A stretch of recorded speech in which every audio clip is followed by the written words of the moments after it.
As we just heard Leon report, the People's Bank of China is giving some control of the personal credit reporting business to the private sector, asking 8 firms, including Sesame, which is controlled by Alibaba, to prepare credit reporting operations. Now, companies like Alibaba and Tencent do have access to a lot of personal credit information derived from the millions of daily transactions between the merchants that operate on their online shopping sites and, of course, the shoppers. But Anthony, is this enough to establish comprehensive credit scores with?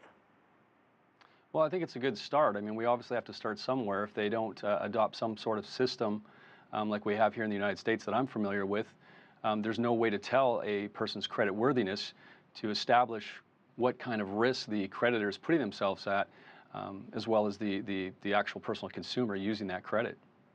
So, Anthony, how do most countries establish credit scores? What's the norm?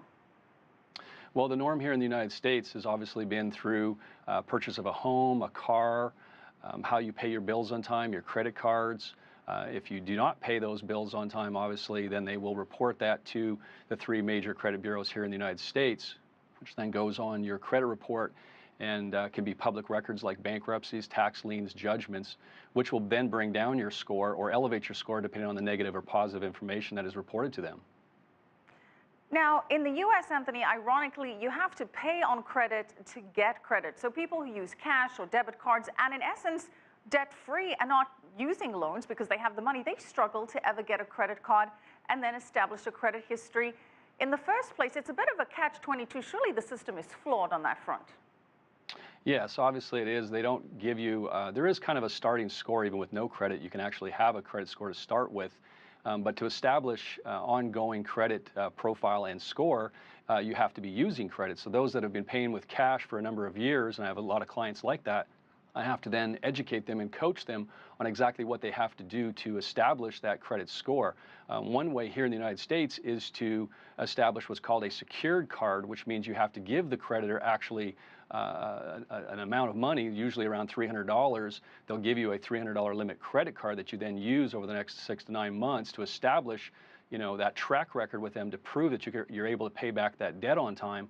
And then they could maybe give you your $300 back, and you can go on an unsecured card. That's the best way here to establish it in the United States. And what are some of the other ways to keep and maintain a good score here in the U.S.? Well, again, there's so many things that you have to do, or you need to have that great credit score for, like even getting a job and so on and so forth. So that is probably the biggest way. Credit cards here in the United States make up about 1/3 of your credit score. So that's a huge thing that you need to do. There's other things you can do. Obviously, apply for a car loan. You can also even just get a personal loan and maybe put it into a CD here in the bank and collect interest on it and make installment payments over 6 months or a year. And those are just some different ways that you can pay back different loans and establish that credit profile and score.